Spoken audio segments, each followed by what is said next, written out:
गीत को नहीं गावे बैठल बड़ा तारा कोनियो की मान्य ब्याह जी तो गीत को नहीं मिला के गा के निकल जा। अब विकास के सामने तू मुक्तक बोलत तो हम चाप हई और तू हम मानिए ब्याह जी गोली और तारा ऐसा ब्यास के तूफान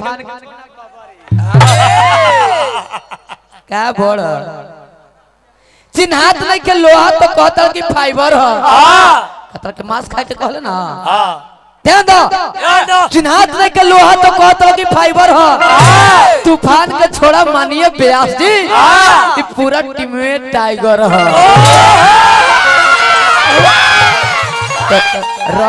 कबा की टाइगर हम तो टाइगर मांस खालन तो मांस जरूर खालन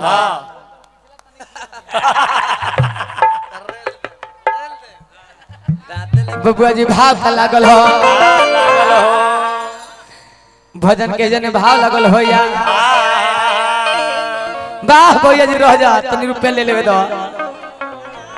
सब जनता के भगा भैया के ओर से बड़ी बड़ी रुपया के पुरस्कार आइल ह चर में गोड़ छू के गोड़ लगाता रे ऐसन गीत गनेला सब तू जनता के भगा देला मर सब घरे चल गइल आ तो साफा एकदम बेलूर कलाकार बोला तारा कहिनो लूर ना भइल भैया जी कि यार मनुष्य के जतिया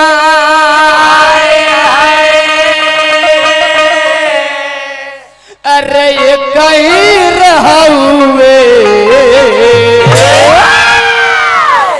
कतर के ले में लचकदा कतर के तरह आवाज होइए नहीं खे तूफान के तरह सन ब्यास के कुछ न मने था लागी ना ना ना परमादरणीय मगध में सुदर्शन यादव के तो ना हम कह सकिले श्रीकांत जी दूजे मानल जलन कलाकार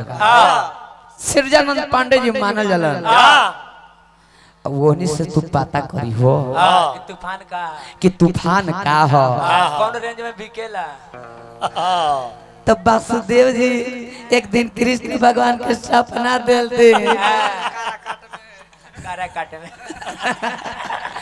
कारा काट में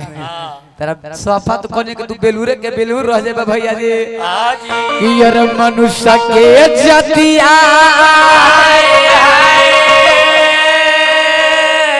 अरे ये कहीं रहूए चाचा जी बुझे के मोल हो आज हमने हिंदू मुसलमान लड़ता नहीं तो हमने एक भाई बानी चाचा जी यही बुझे के मोल हो तो तूफान के कहलाम का हो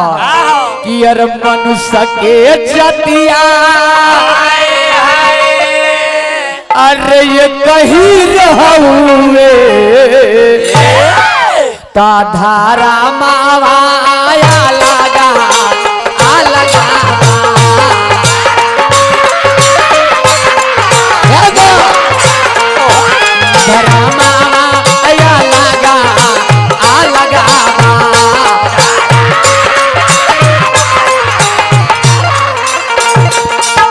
मनुष्य के जातिया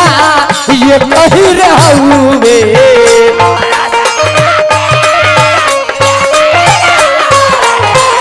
मनुष्य के जातिया ये कहीं रहूए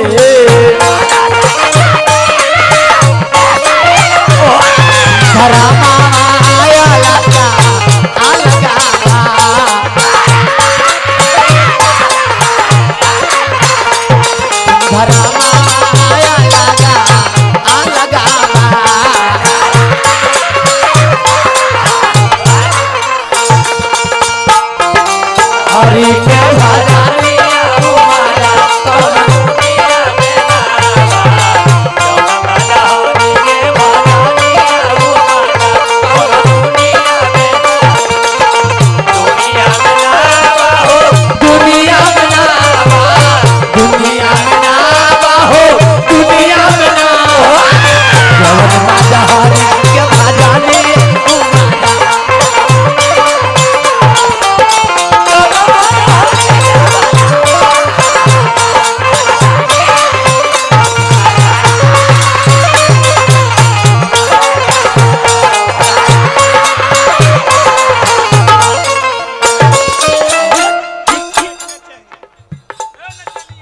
ऐसा बात नहीं है भैया जी कोच हम बोले बने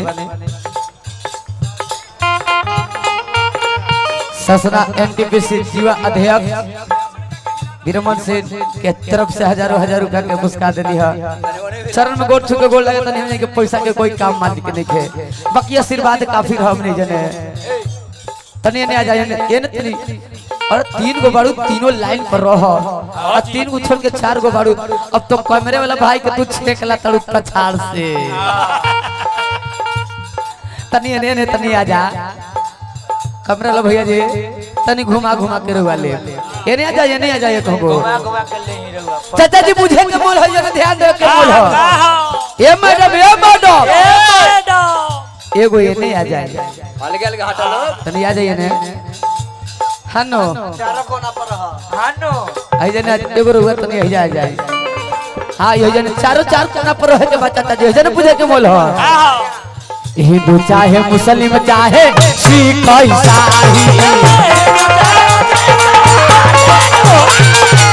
हिंदू चाहे मुस्लिम चाहे सिख ईसाई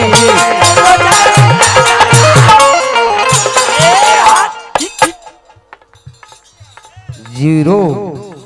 प्रकाश भैया जी रेवा चल जाए भैया माई के अगर बेटा 5 को हो जाए चल जाए अगर 2 को होखे गुरुजी तो ममता एक के बा माई बाबू के ममता एक के बा ऐजा ने बुझे के मोल है माई के मामाता ये कही रहउवे माई के मामाता ये कही रहउवे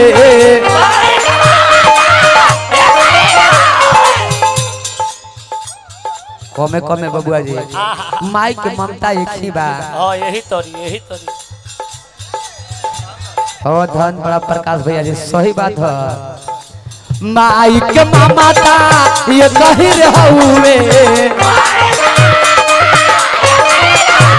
लाला नवाया लगा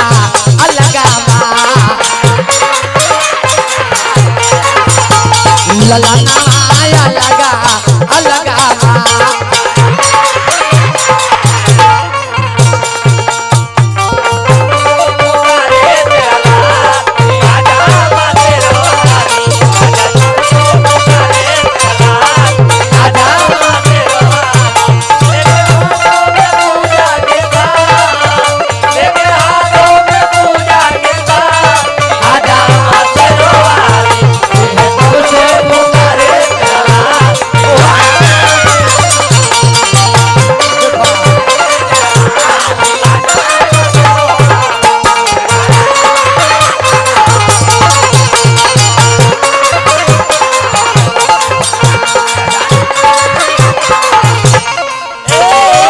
लास्ट 17 चाचा जी जो को कमल पानी में रहेला जो को कमल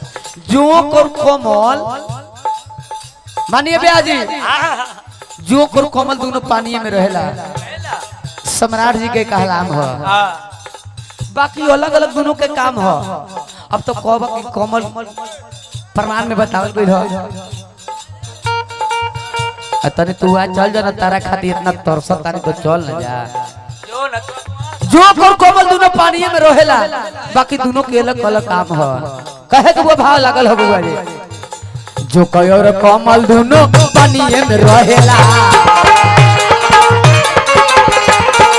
जोक और कोमल दोनों पानी में रहेला जोक और कोमल दोनों पानी में रहेला एगो तू से खून एगो देवता पर चढ़ेला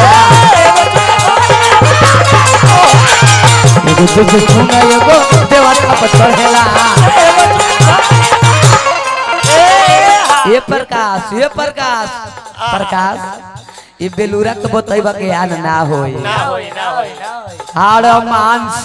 चामसबो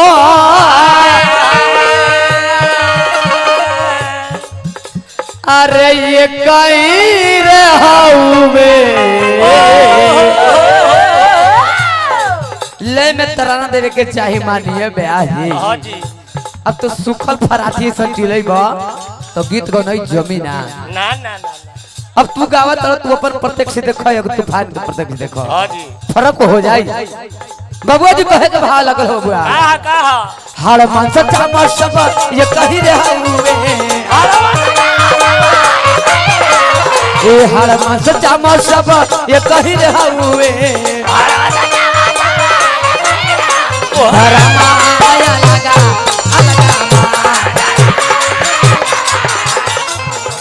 धरमाया लगा अलगा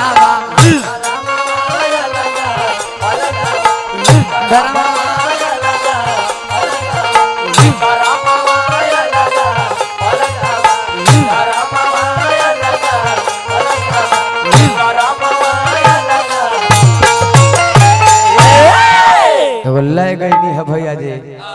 गोल्ला हम का कहने से एगो